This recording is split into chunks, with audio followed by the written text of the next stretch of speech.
Thank you, Mr. Chair. Planning Commissioners. John, if you'd stand up, please. I'm going to go to the other side here. And if you could follow along with me on the sheet here, I'll administer the oath of office for Planning Commissioner.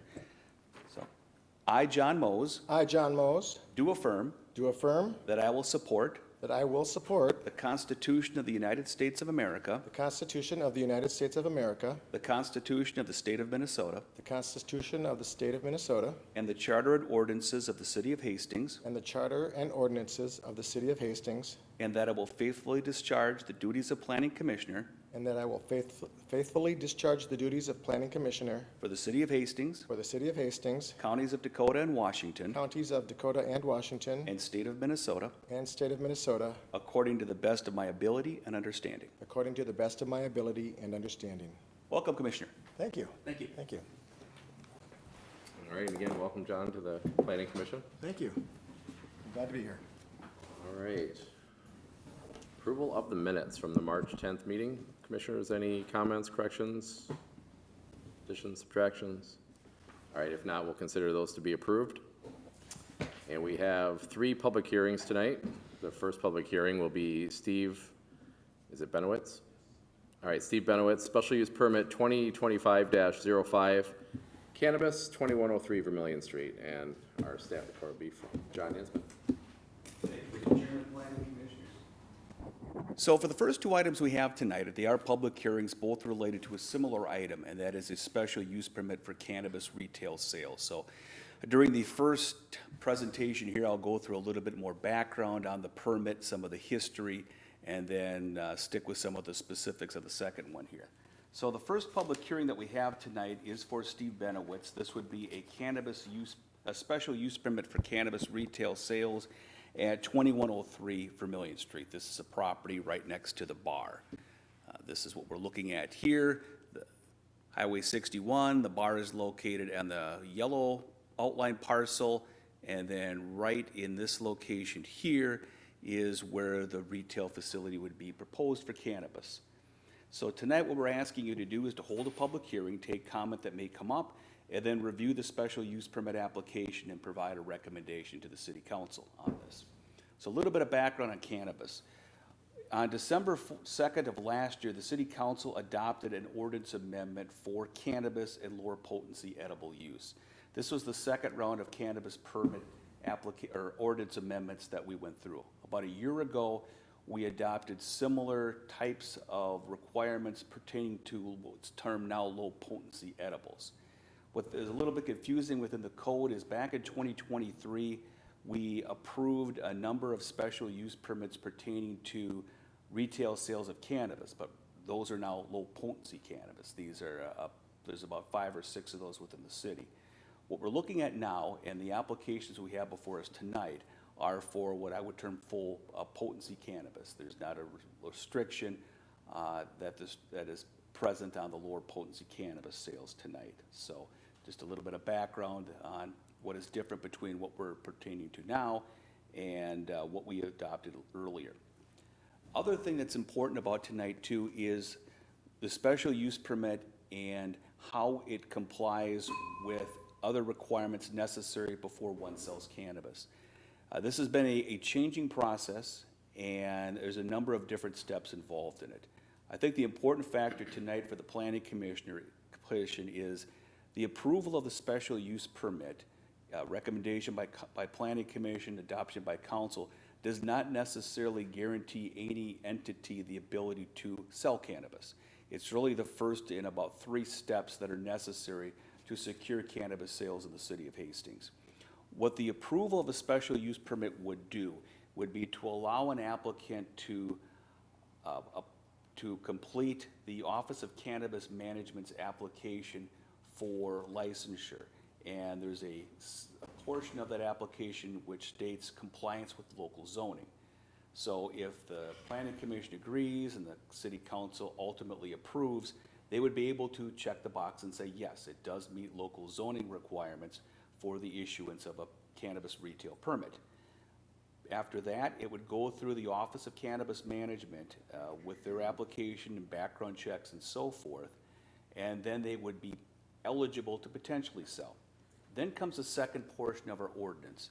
There is the zoning ordinance portion of dealing with cannabis, and then a licensure or registration portion dealing with cannabis. That would come later on in the process. There's similar restrictions in there, similar methodologies for how to regulate the sale of cannabis and so forth. But the one important aspect of the registration is our ordinance as it sits would allow only one retail cannabis business within the city.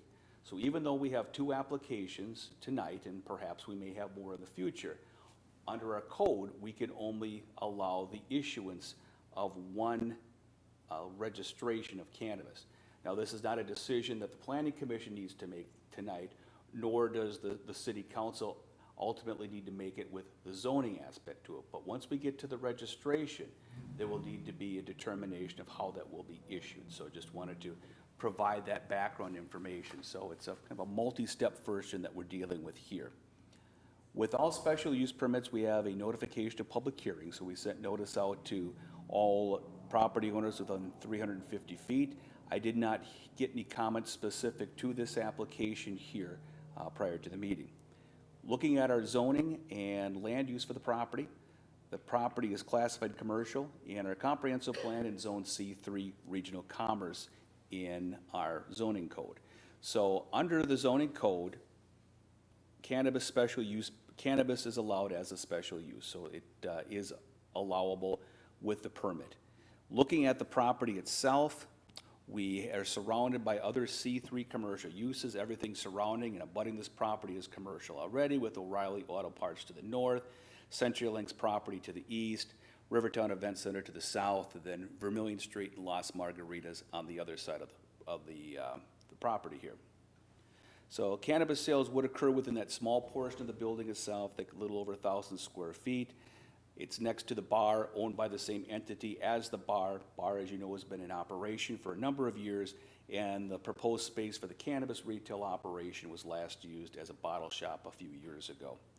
So special use permit review. Under our code, we allow cannabis under zoning as a special use permit. We establish certain performance standards as well for retail facilities.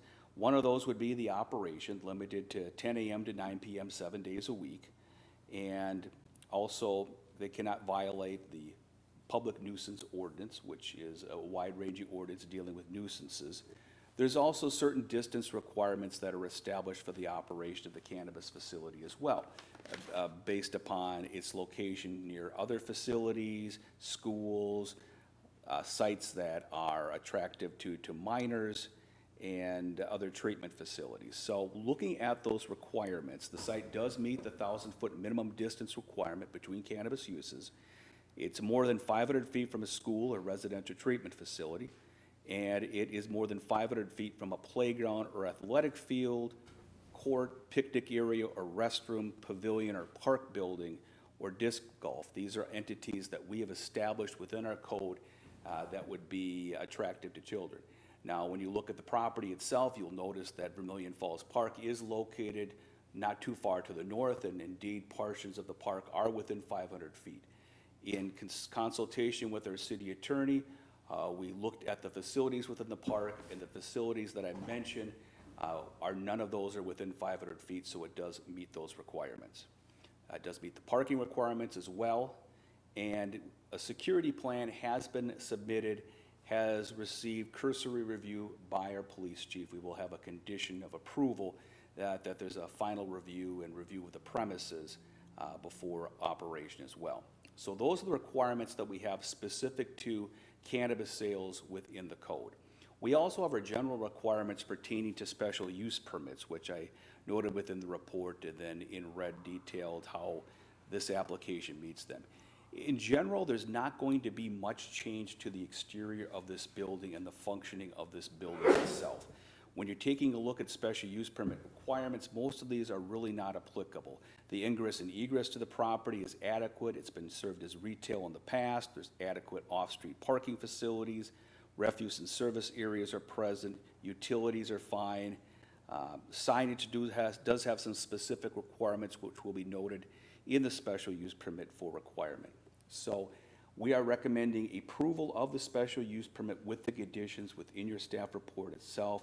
I think a couple of things to note on that one is it's conditioned upon obtaining a license for retail cannabis sales through the Minnesota Office of Cannabis Management, registering the license for cannabis sales with the city clerk's office, adherence with the codes that we have, and subject to a sunset clause provision. So I believe the applicant, Mr. Benowitz, is here tonight if you have any question for him, or you may open the public hearing at this time. Thank you. Okay, thanks, John. We will go ahead and open the public hearing. All right, if there's anybody here that wishes to speak, please come up to the podium, state your name and address. Is there anyone here that wishes to speak? Oh, okay, sure, we got one behind you as well. First of all, it's nice to meet all of you. My name is Steve Benowitz. The address is 2103 Vermillion Street. I've been a business owner here in town since 1976. So I've been here, next year will be 50 years. I'm very grateful that back in '76, the city of Hastings granted me that liquor license, and now I'm here to apply for a cannabis license. And it's very important for me to make sure this is done properly. What I mean by that is to make sure that state and federal laws are carried out in the business. Best practice also carried out in the business, and I personally am going to take the time to make sure that all this is done properly. I just want to introduce Jen Siebel. She's our GM there. She's been there for quite a few years. She's very thorough, very organized, and a good person, and I trust her immensely.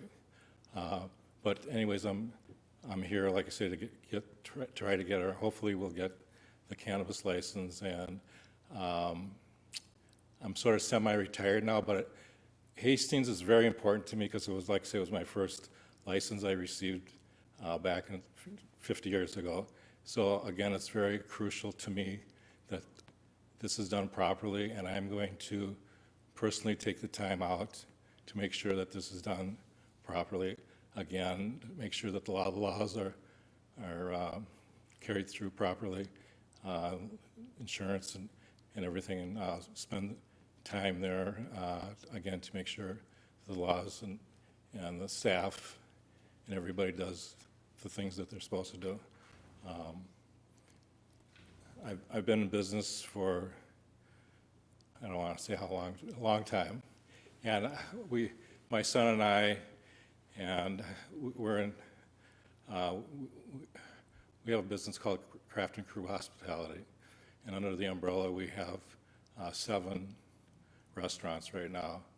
And we're in the process of opening up the 8th one next month in Rogers, Minnesota. I'm not here to brag, because that's the last thing I do, and that's the last thing I want to do. But I'm here to say, the reason why I'm saying that is I just want to, I've been through a lot of things in business, and it's true that the cannabis business I don't know a lot about. But when I first started in business, I didn't know a lot about anything, meaning the business, and I learned as I went along. And again, I want to reiterate that I'm going to take the time out to make sure that everything is done properly.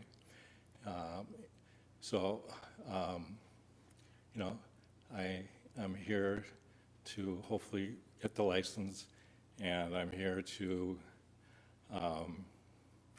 just say that I'm going to do everything in my power if we do get the license to make sure that everything is done right.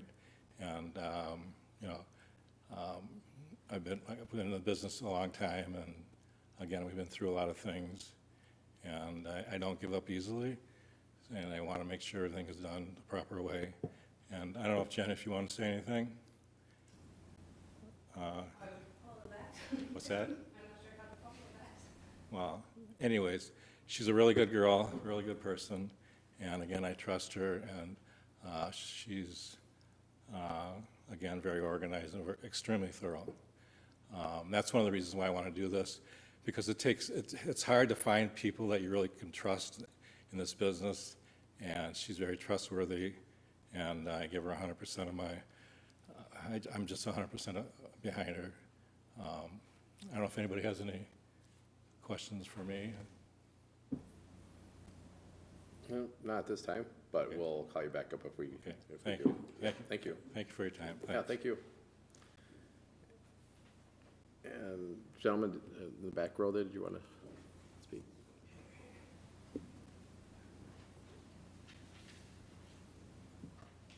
Thank you. I just wanted to, Can you do me a favor and state your name and your oh, my address? apologies. That's okay. Yeah, Josh Bruns, 3337 47th Avenue South, Minneapolis, Minnesota. I just wanted to note that Mr. Hinsman did cover the distance requirements, but I just wanted to enter this into the record, just for record's sake. If you guys would just note for me, please, 155J 5D2C, it's just the distance requirements. 500 feet from an attraction within a public park that is regularly used by minors.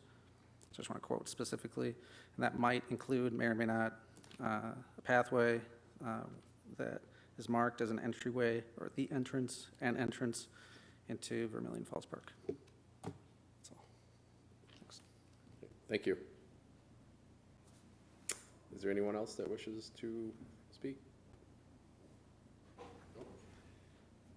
right, anyone on Zoom? Are we using Zoom? Nobody on Zoom. Nobody on Zoom. Okay, we'll go ahead and close the public hearing.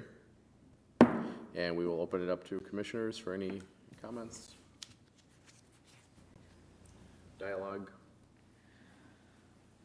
questions? Commissioner Sweeting?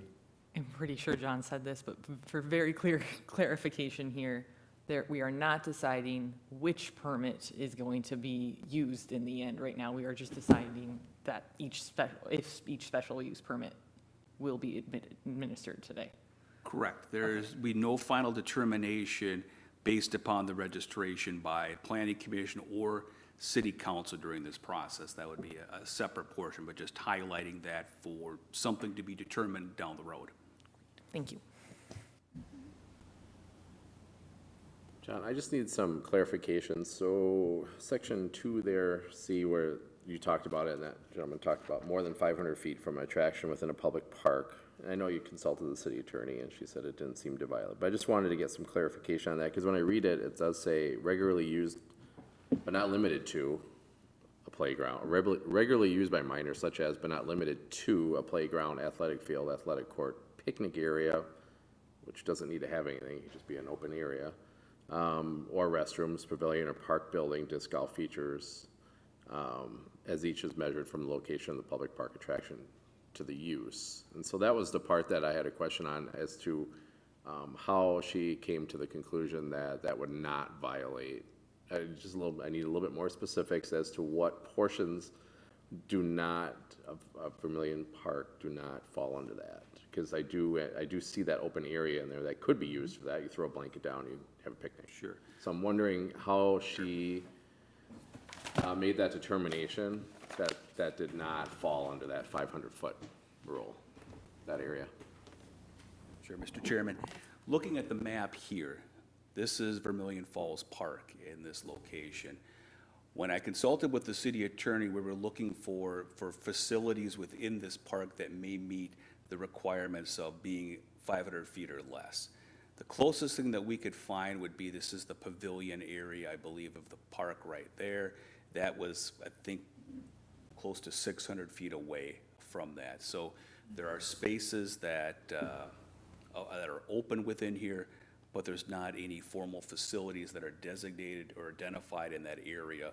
So it was our conclusion that it met the requirement. Okay. All right, so it's the designation, the official designation of that area, Right. the legal determination. Mhm. Okay. Thank you. Commissioners?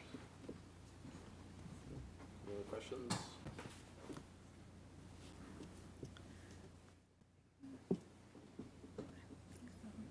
No other questions? Oops, get my mic on here. All right, no other questions, no comments? Okay. If not, I'll entertain a motion, if you're ready. Motion to approve the permit for, oh my goodness, name.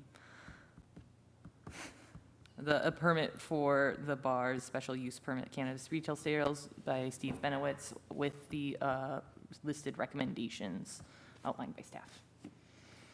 Okay, so we have a motion to approve special use permit 2025-05. That's okay, 2103 Vermillion Street. Do I have a second? I'll second. Okay, second, Commissioner Peters. Do we have any further discussion? Okay, if not, all in favor say aye. Aye. Aye. Opposed? Okay, that motion carries. Thank you, Mr. Chair. The recommendation will be brought forward to the city council at their May 5th meeting for final action. Thank you. All right, thank you. Okay, all right, second public hearing. This is for Joshua, is it Bruins? Not here tonight? Okay. All right, sounds good. Minneapolis Kombucha, special use permit 2025-07, cannabis, 215 Ramsey Street. And again, we have John Hinsman with the staff report. Okay, thank you, Mr. Chair, Planning Commissioners. The basis of this application is similar to the last one. This is a special use permit consideration today for retail sales of cannabis. This location is 215 Ramsey Street, located in the downtown area. The applicant is Joshua Bruns from Minneapolis Kombucha. The property is owned by Surrey Group LLC and located here at 215 Ramsey Street. It's right near the corner of Ramsey and 3rd Street. It takes up half of this building here. This is kind of an unusual property in which this portion of the property in yellow is owned by Surrey, and the property to the north is owned by the Hastings Economic Development and Redevelopment Authority. These parcels within the parking lot area are jointly owned and subject to a joint parking and use agreement. So we share the parking on this property with the neighbor to the south, and that's a little bit an unusual situation that we have there. Actions we're asking for you today are similar: hold a public hearing and review the application, provide a recommendation to the city council. So I won't go through some of the background on cannabis. Issuance of the special use permit is similar in that the approval of a special use permit does not necessarily guarantee the right for one to operate tonight. It provides the opportunity for one to check the box for the Office of Cannabis Management. Once their review is complete, it would come back to the city via a registration process, and then at that time, under our code, only one retail cannabis operation would be allowed. So I'll bring that up again. Notification to public hearing, similar on this, out to all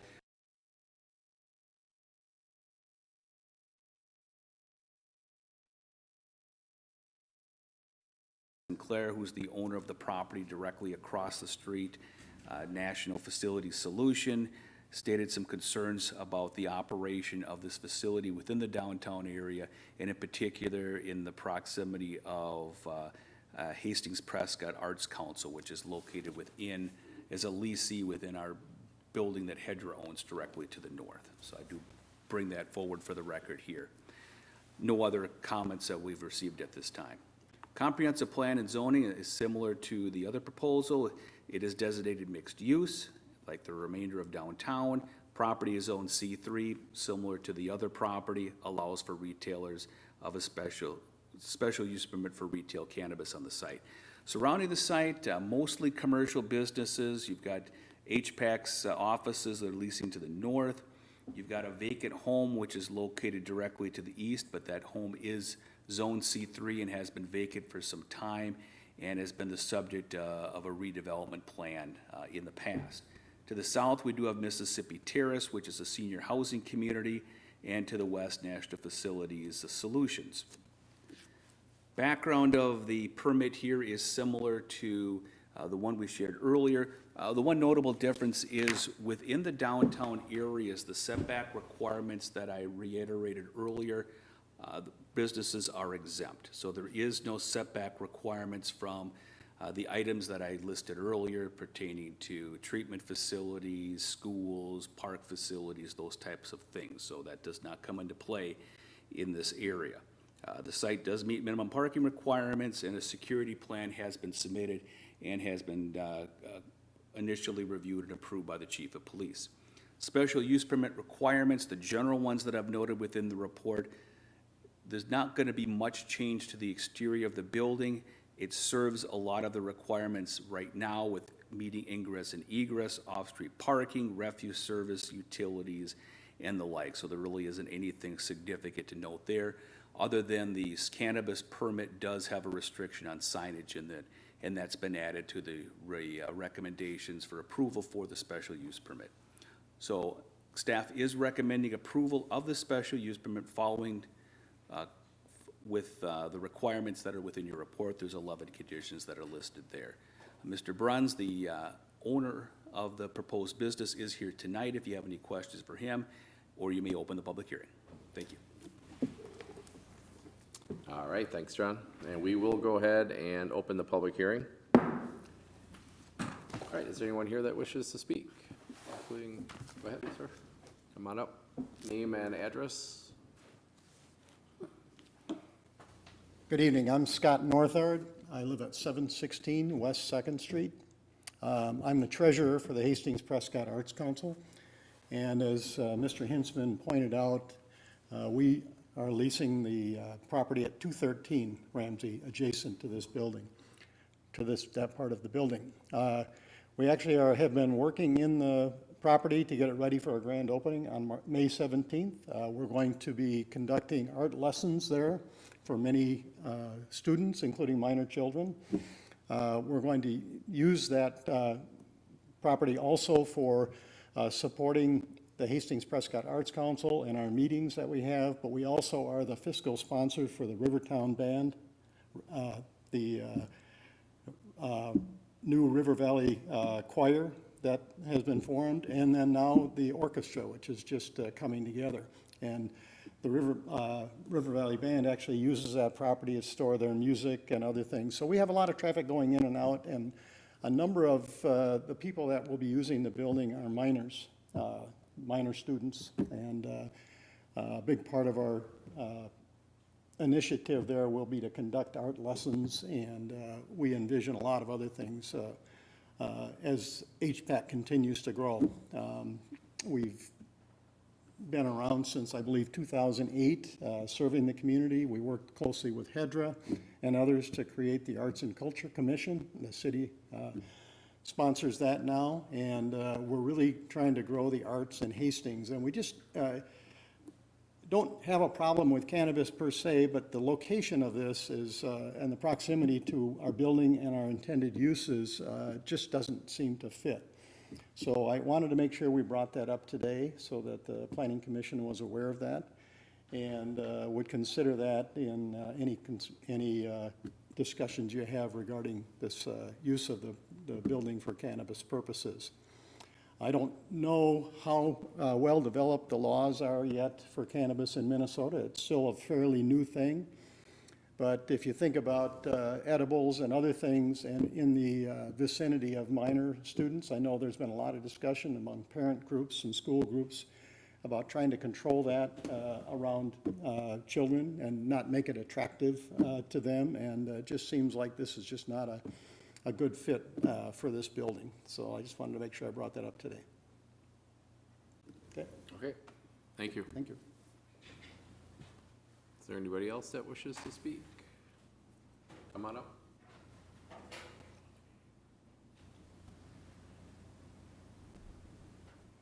Hi, I'm Barb Hollenbeck. I live at 212 East 2nd Street, and not only am I a property owner, I live downtown. My toy store, SC Toys, is located downtown as well.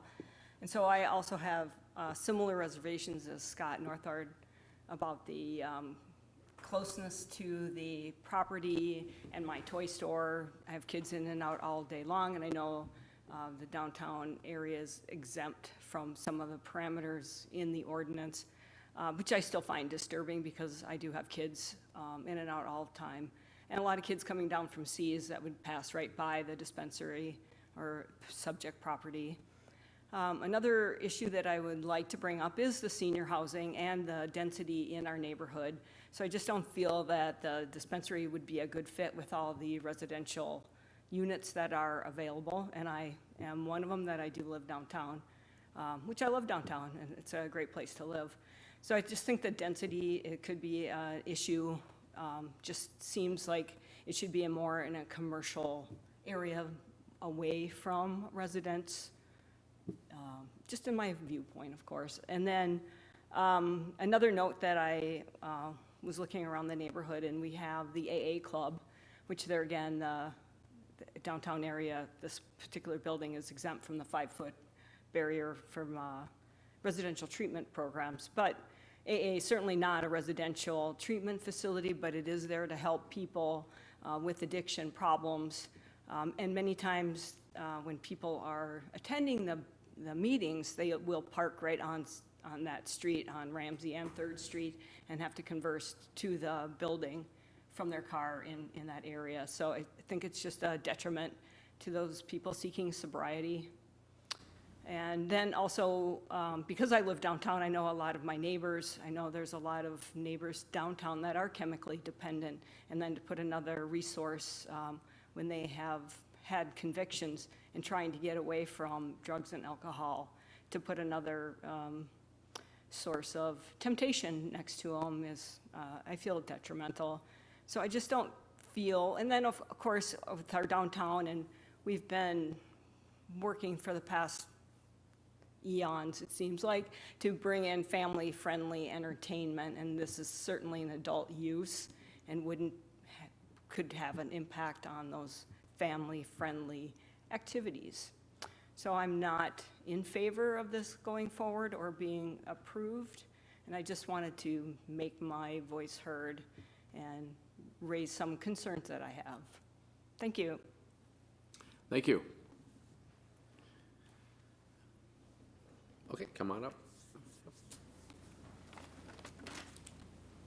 Hi, my name is Kathy O'Keefe, and I live at 1560 Tierney Drive, and I'm the president of HPAC, which is housed right next door. And I think Scott just so clearly expressed all of our feelings about finding out that our new neighbors be offering things that are appropriate for the use of our building. We just have visions for lots of children being able to come in. Like Scott said, we started in 2008. We've been working really hard to be promoting arts in our community and offering a lot of free classes and free events, and it just was surprising to hear and Tippy's is our wonderful neighbor. I mean, it's all just working out so well to find out that quickly that may change as we are looking at we have this building. So I who am in opposition of having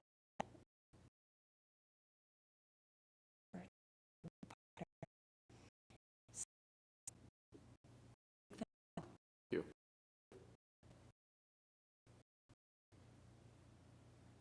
Anyone else wish to speak? Come on back. Yep, come on up. Again, Josh Bruns, 3337 47th Avenue South. I just want to I appreciate you guys' comments. I would like to just put into the record a letter and a security plan that I submitted. I encourage you to email John so you can read that over. I do address a lot of those issues. I would just like to say that I took City as a work of art at the uni, and including a very walkable city that embraces the arts is something that to a very that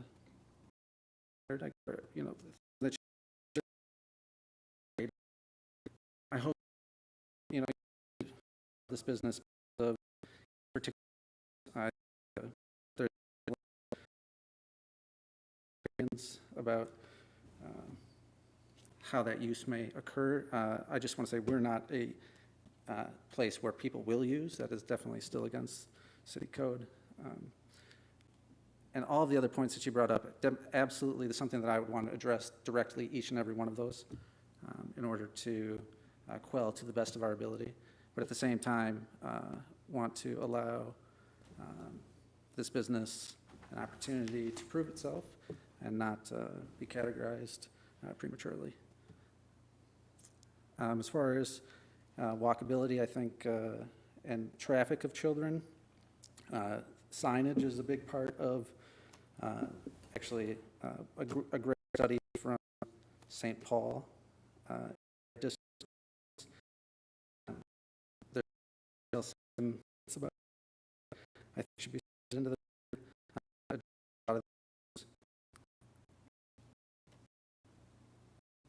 as far as ad- most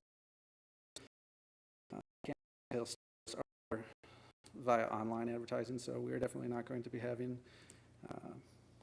it's going to be incognito signing for sure.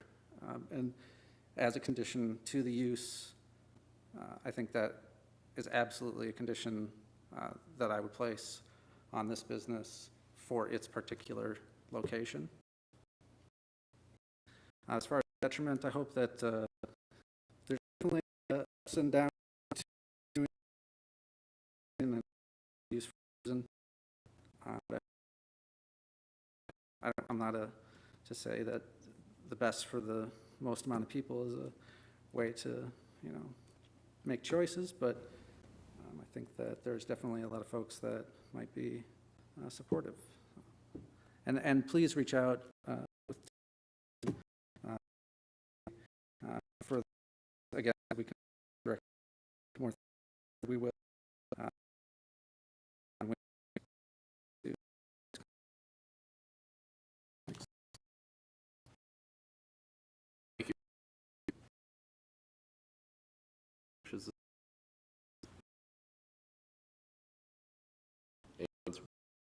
Nope. Okay, we will go ahead and close the public hearing. And we'll open up to commissioners. Commissioner Halper. Thank you, Mr. Chair. John, quick question, clarification. Oliver's Grove, what is the formal definition of?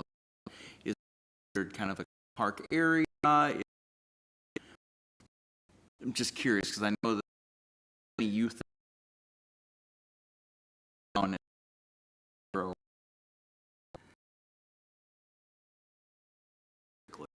It's owned by the city. It was chair but it occurred there. It's being used as a park, so I would consider it a park, although it may not be designated such. It does appear on our park map. Okay. Do we know the distance? Would that be within the 500 feet? I think it would be, because when I originally looked at distance requirements, I looked at that and went, ooh, that one's going to be within 500, and then realized that downtown area is exempt from distance requirements, so it would be a point.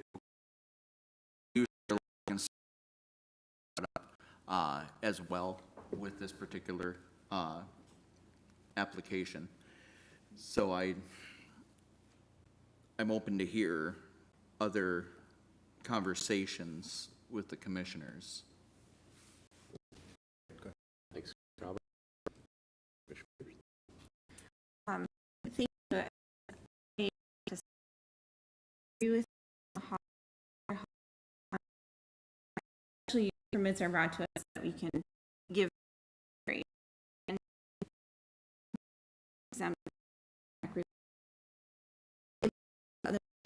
it be an opportunity for a business like this to go to the downtown or that in what traffic is I don't think this makes sense. I mean it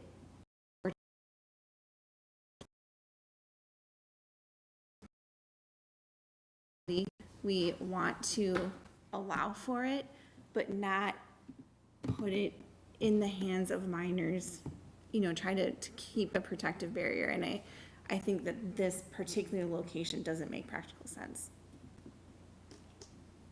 All right, thanks, Commissioner Peters. Commissioner Sweeting? I have a question for John. Different park, how close is it to that? Because that is more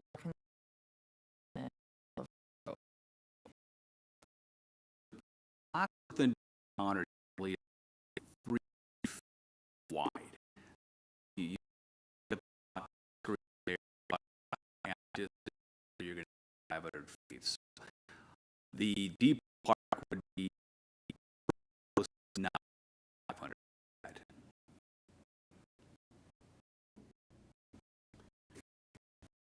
All right, Commissioner. John, I had about the reason for this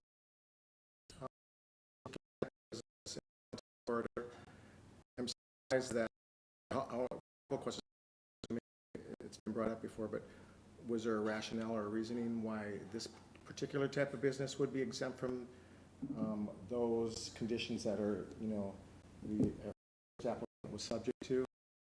I'd be more to know. Sure.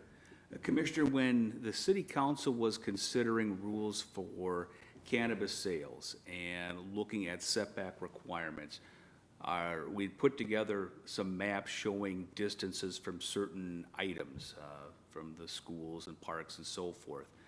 When you put those setbacks into the downtown area, it prohibited the potential sale of cannabis within the downtown. And so the city council reviewed that and wanted to have the opportunity for cannabis sales to occur within the downtown area. So I believe that's why the exemption came forward.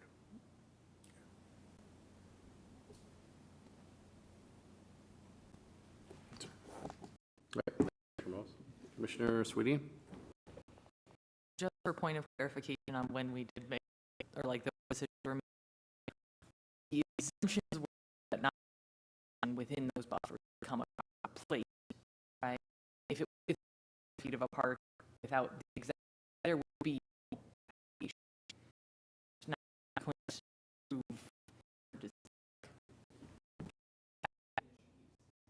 We would not be able, setback requirements present within the downtown area. Case was made that would be way good of it. A change to the ordinance. Commissioner Hubbard? I'd like to make a motion, Mr. Chair. I'd make the motion to read special use permit 2027 cannabis at 215. Licenses to parks and I think it's appropriate for. Okay, I have a motion. Aye. Second. Again. Second. And any further discussion? Okay. I do have one thing that I want to bring. Oh, go ahead. My question is just still to the council either way if we reject it.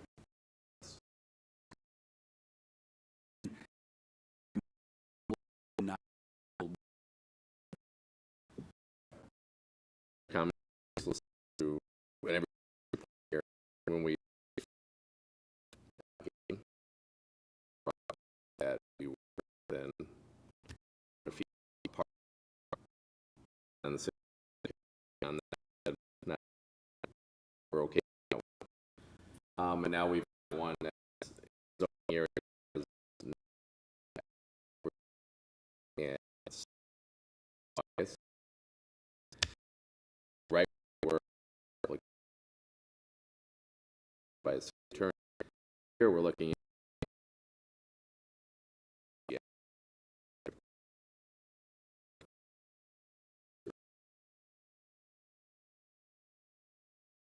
I think we an equal one feet of a park, and you know there's a grassy area that could be used as a picnic area if you really want to get down to it. And the city attorney deemed that it would not be an issue. So that would be my only discussion as far as looking from a equal like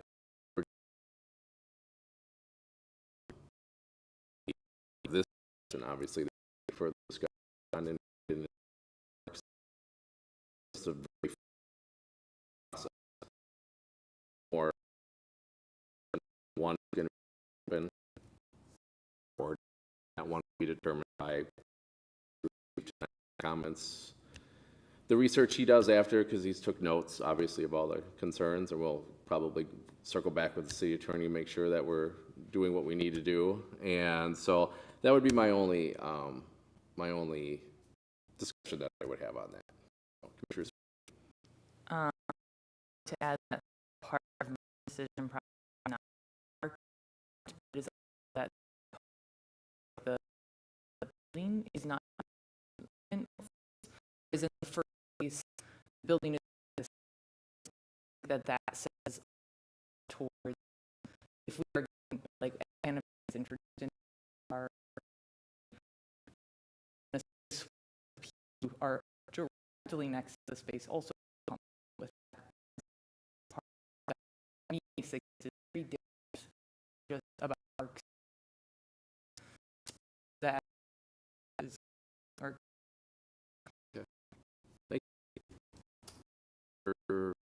Opposed?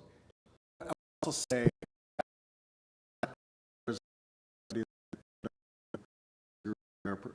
have objection to this, doesn't look it's pretty, but also in the sense, it does meet the criteria in the city.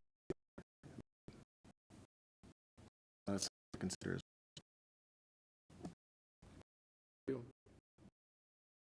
Any? We have a motion to deny. We have a second. So go ahead and discuss the vote. So all options.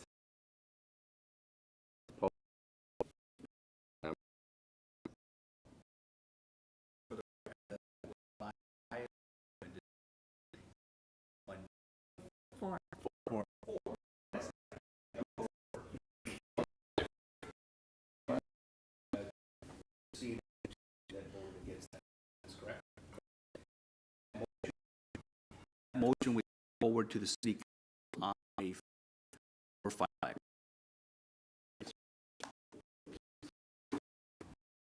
Okay, we're to our public hearing. The Fred variance 258 setback and garage move for 413 seconds west. And again, with just 40. I don't believe this is a public hearing. It is not. No. Oh, okay, so we'll make that correction to the agenda then. Do we concur that is not a public hearing?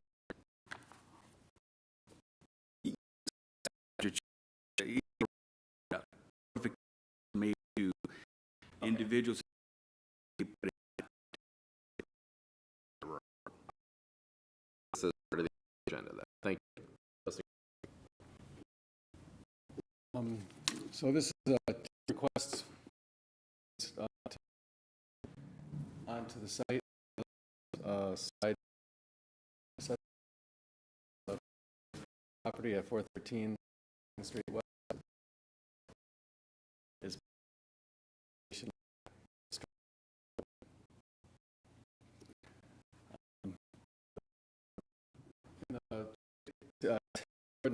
the structure component and a new structure proposed from the surroundings, whether it's moved or built or modified, it can be sent to the Board of Design Control, which is Planning Commission duty, with a recommendation to the City Council. The site is also a heritage preservation site locally, and the HPC reviewed this proposal. In fact, last summer, there was a proposal for a different structure moved. It was to move a structure that was adjacent to this home, and the applicant, after had that approved, decided to just rent that structure out as a rental property, and he has since found this new structure to move onto the site to be used as a garage. The HPC approved this one with the condition that it have damage to it be repaired. The structure is from the Rosemount area. It's a vacant home. It has some damaged siding, rotten boards. It was built in 1949. It's 920 square feet. It's about 46 feet long by 21 feet wide. Myself and a building inspector looked at the structure and some missing siding. It has and damage.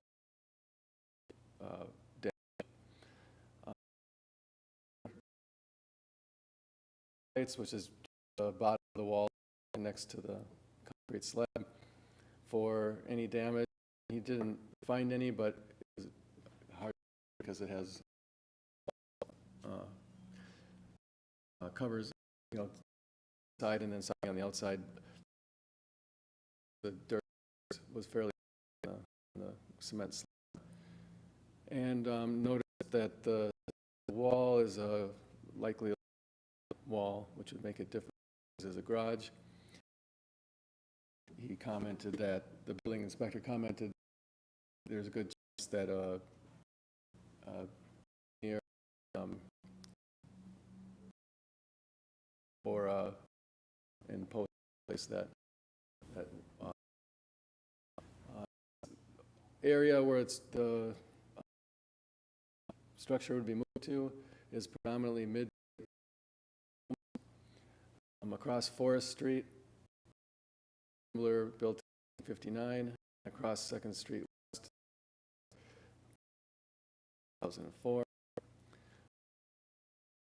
Of applicant structure include repair and repaint lighting, convert the 2nd cross gable end porch, increase the wall height from 8 to 10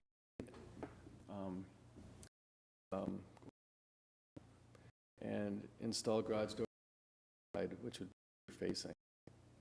The time frame of the changes and move the structure, he's stated he proposes to move it, install the concrete, and make the structure and cosmetic next year. The site is 413, it's in the center.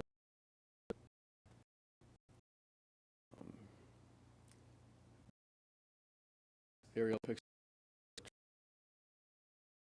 the house set that would be used. These are some pictures of the proposed. A lot of the paint is looking kind of, and there's some damage which would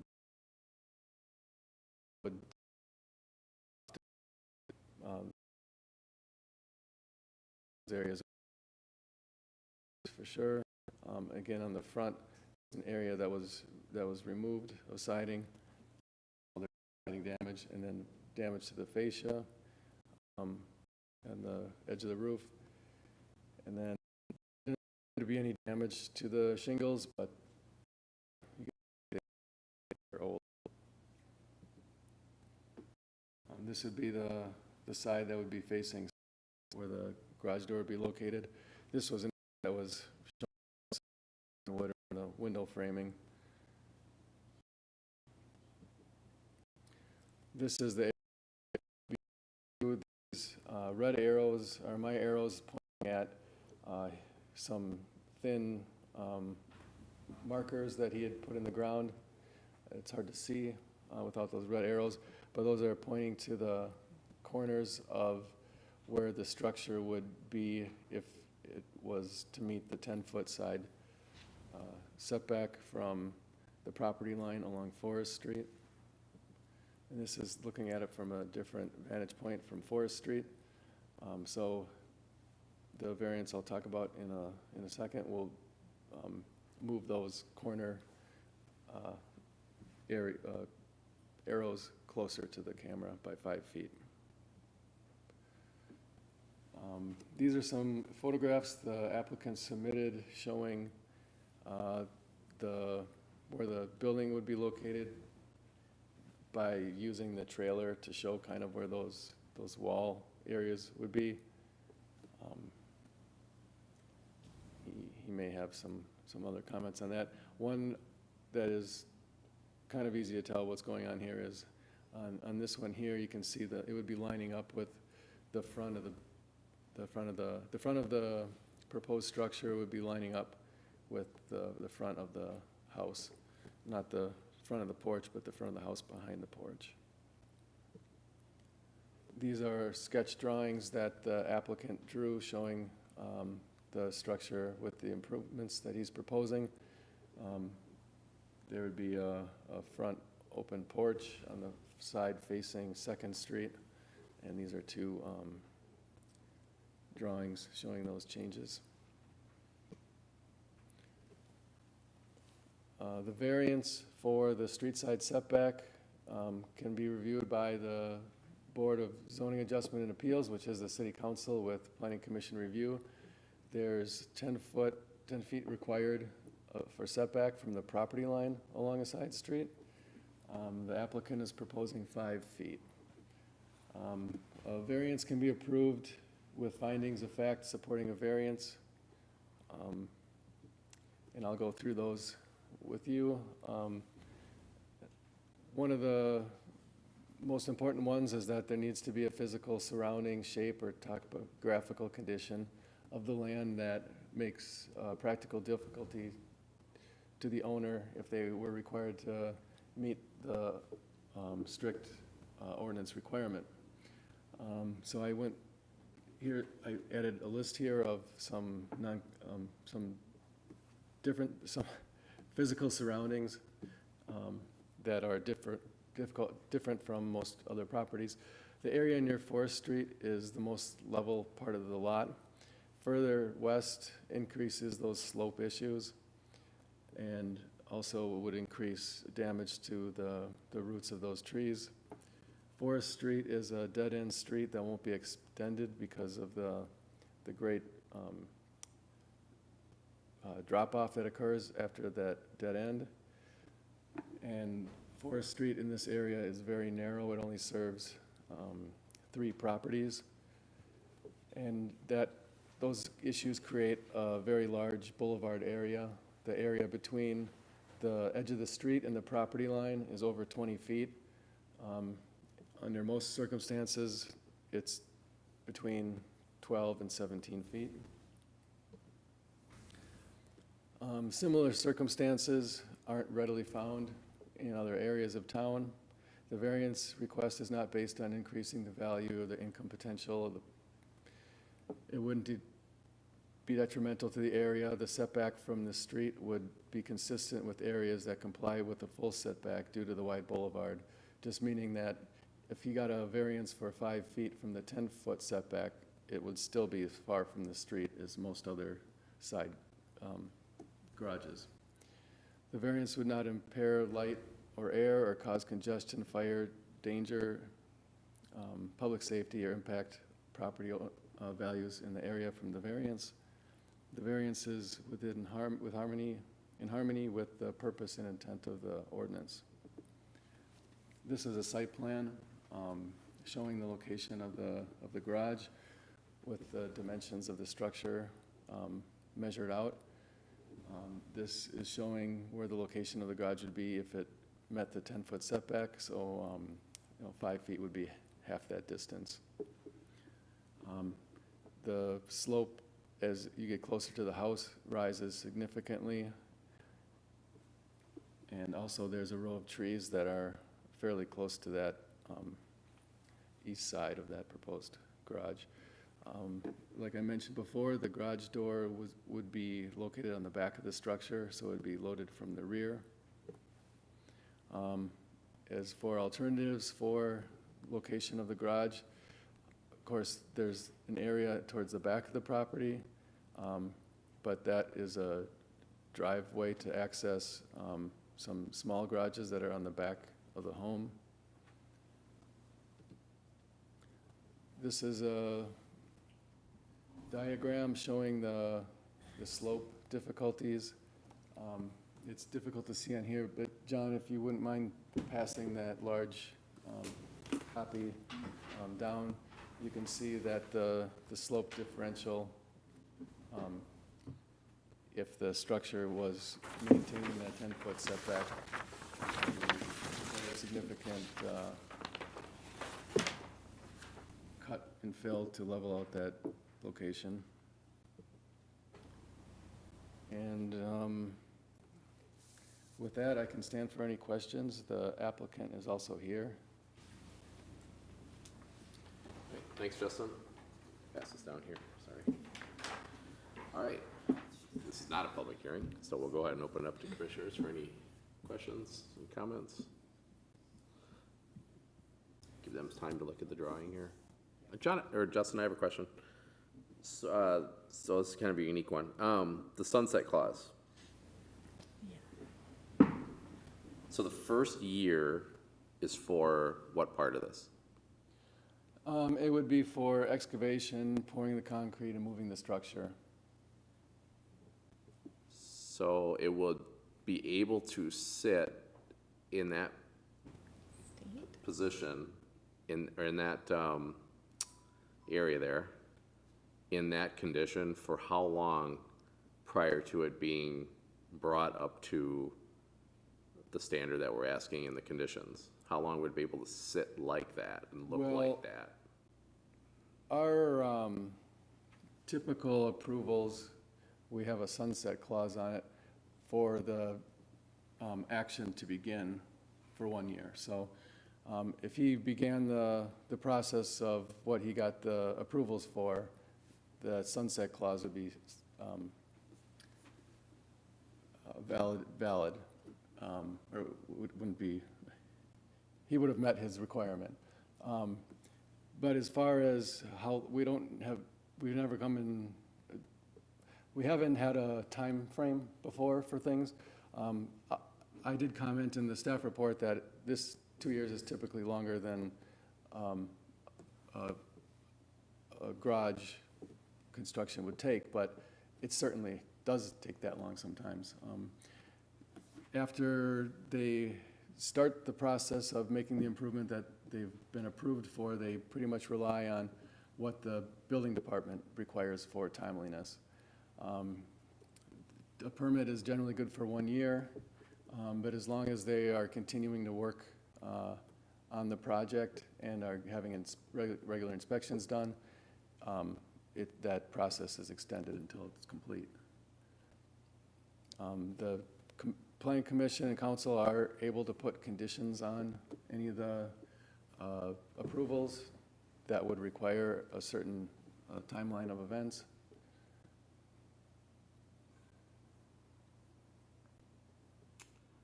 So essentially, as it is written currently, there's no, once it's moved, as long as something happens and keeps happening, and it can stay in a, how am I trying to put this, in a condition other than the way it's supposed to be for how long? That's what I'm trying to get to is it just until it's done in perpetuity, until it's complete, as long as something's happening?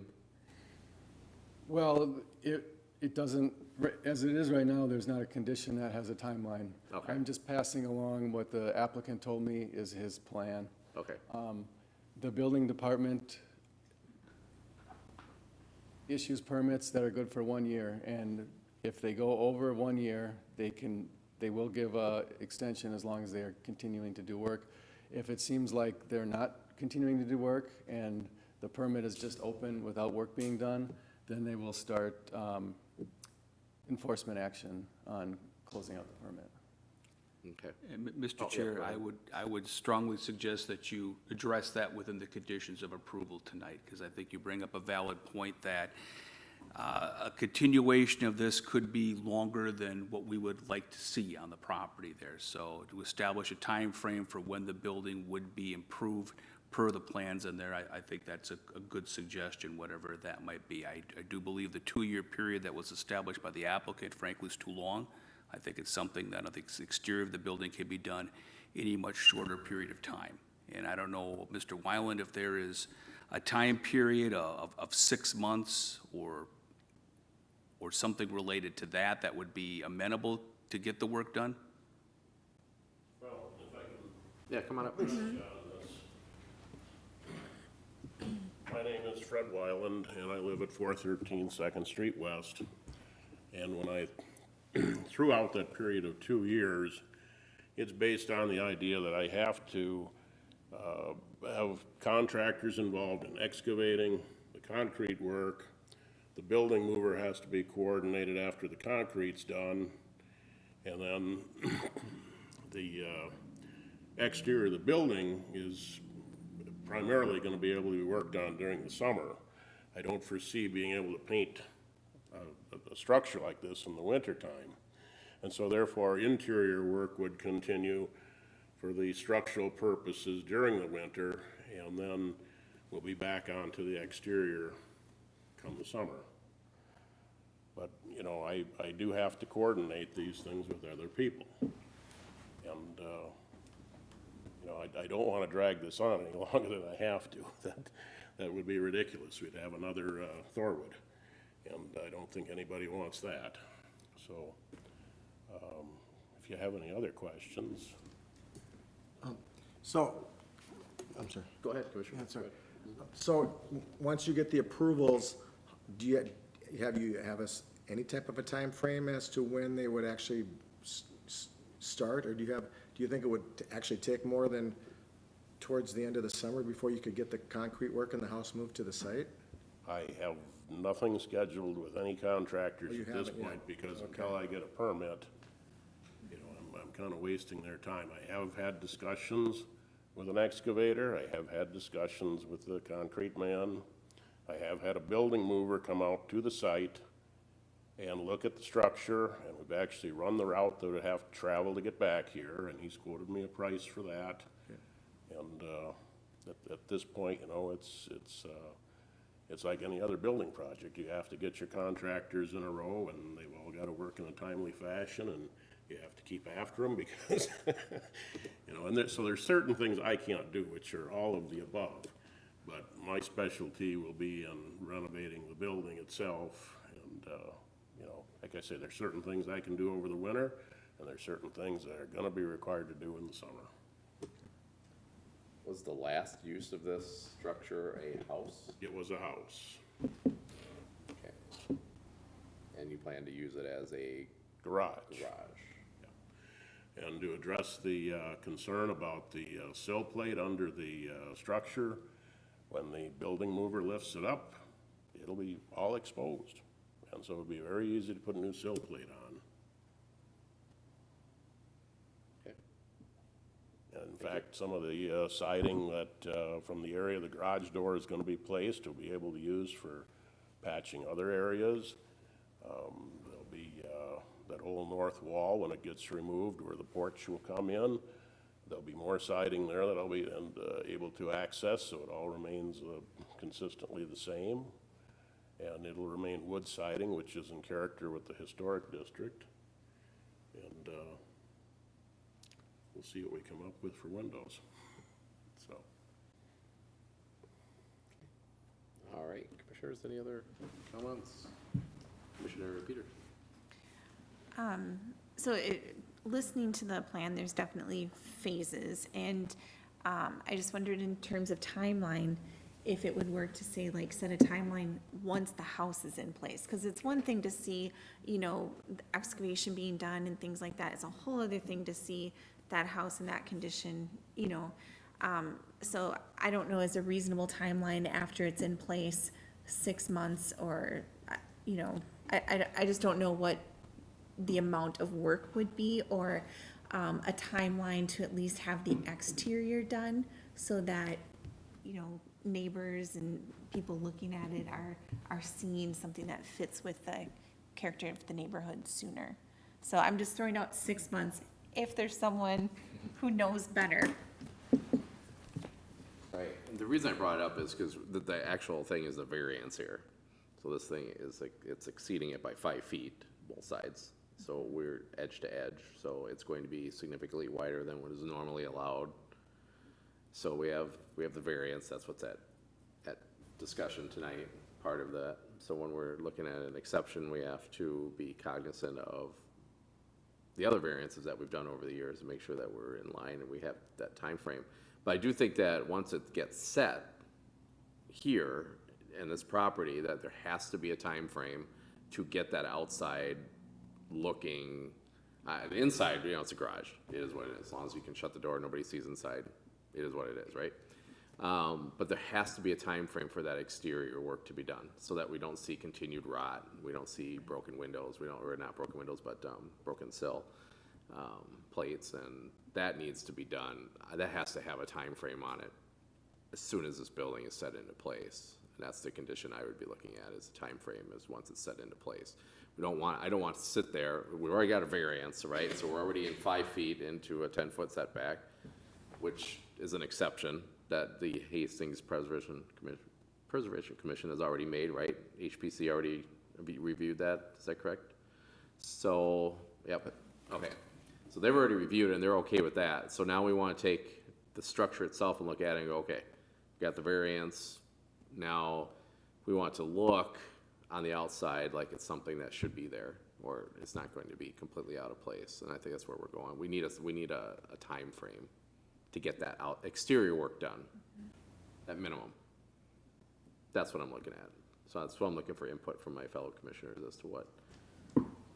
I tend to agree with that, but I guess it really depends on when he gets that set in place. If he doesn't get it set in place until September 30th, let's say, is that gonna be enough time for him to get the project done before winter sets in?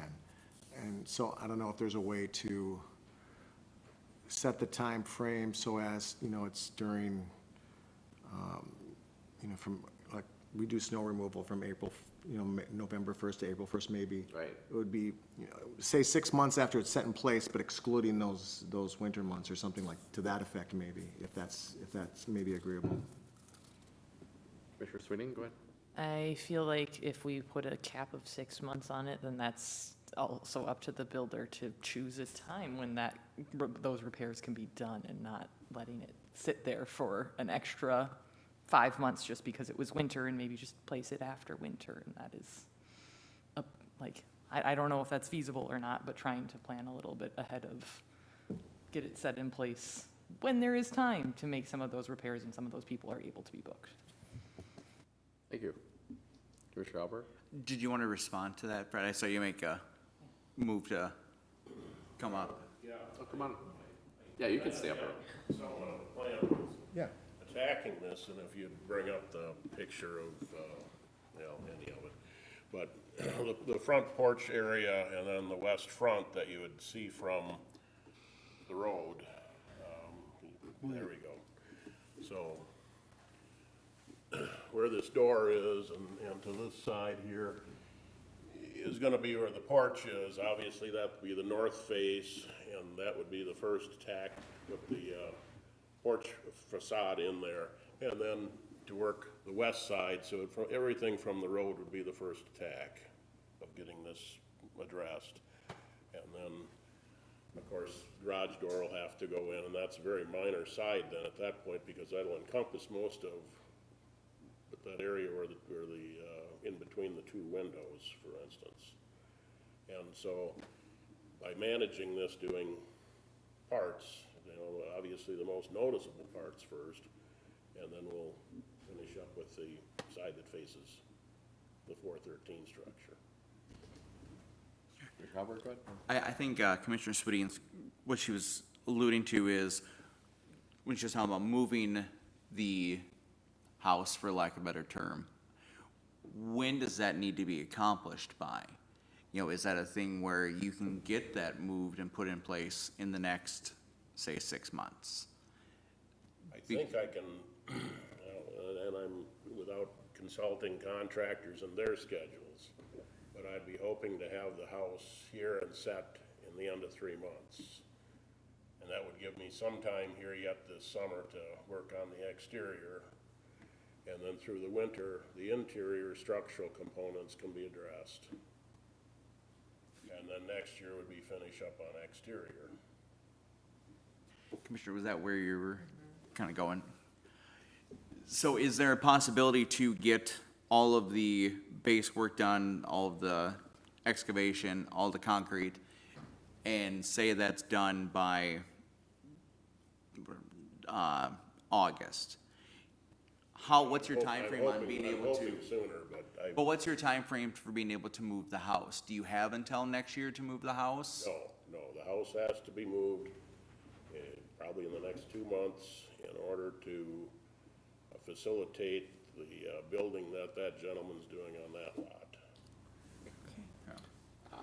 On the lot in Rosemount. in Rosemont. Okay.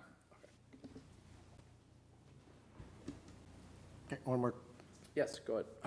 Are you doing most of the structural outside work yourself and interior work? Is that the plan then too?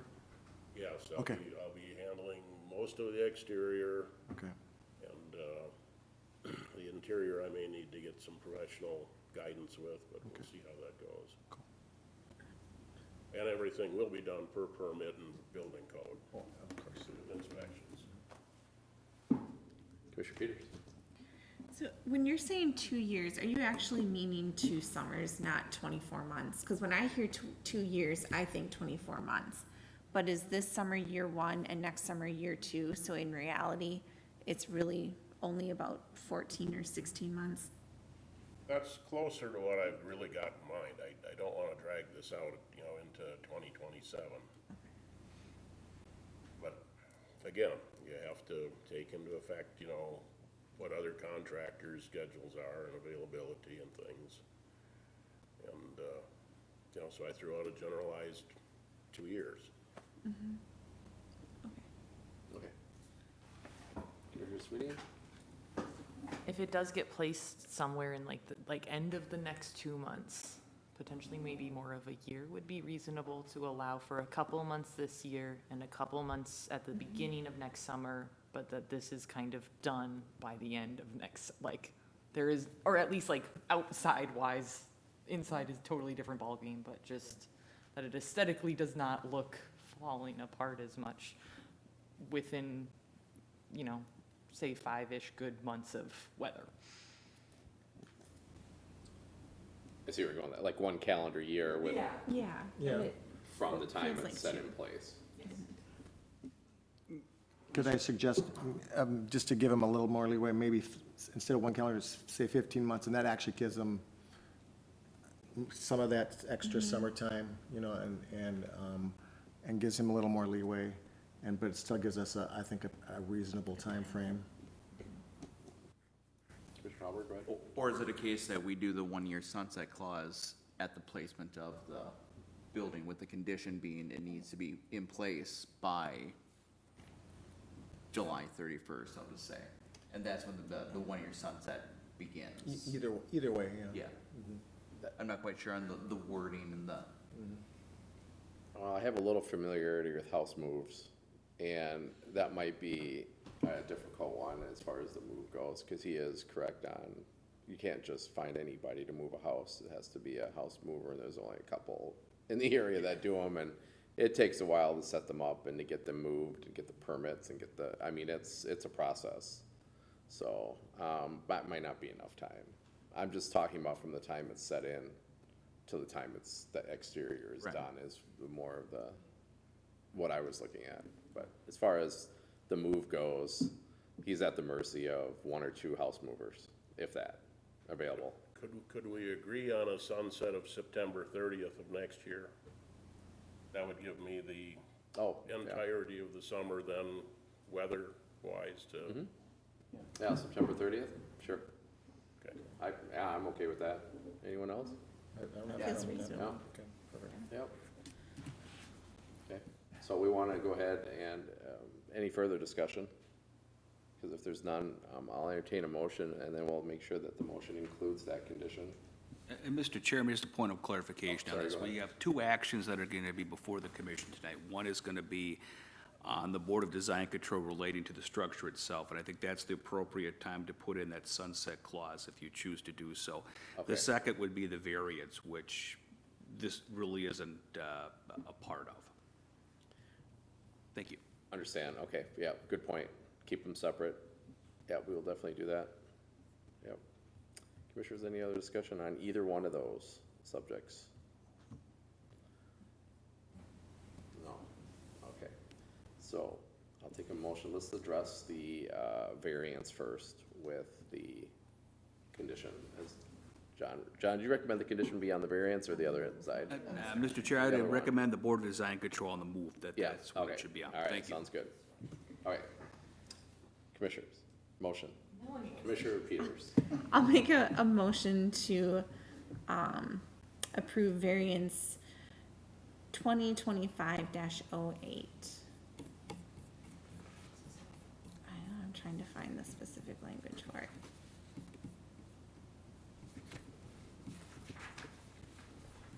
side yard setback in Thank garage you. doors. Yes. 413 Second Street West, maybe? Yeah. All right.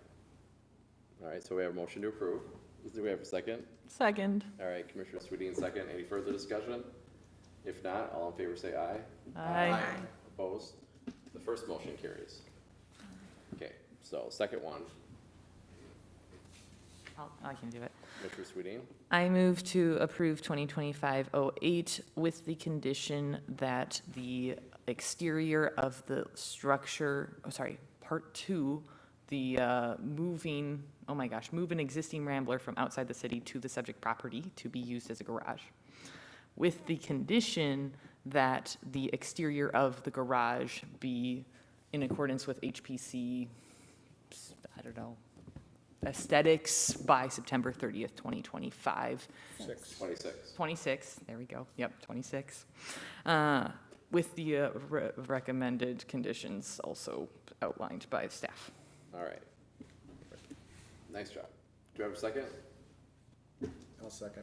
All right, Commissioner Moe, second. Any further discussion? All in favor say aye. Aye. Opposed? And that motion carries. Mr. Chair, that'll also move forward to City Council on May 5th for final action. Thank All you. right, thanks, John. Thank you for everybody coming, we appreciate it. Before you leave, I didn't want to forget to thank everybody for coming tonight. Appreciate the community input. Other actions, other business? John? No other actions or business, just a report on our zoning code. We continue to work on that behind the scenes here. We will have, I think, various discussion items that we want to discuss with the planning commission here in the coming months, but work does continue on that one. We do have our next regularly scheduled meeting coming up in 2 weeks on the 12th. I don't have anything scheduled at this time for the meeting, but I'll let you know what happens. All right. Thank you. Thanks, John. Commissioners, any other business? All right, if not, we will take a motion to adjourn. Motion to adjourn. Commissioner Swedien, second. Second. Commissioner Hubberg, all in favor say aye. Aye. Opposed? We are adjourned.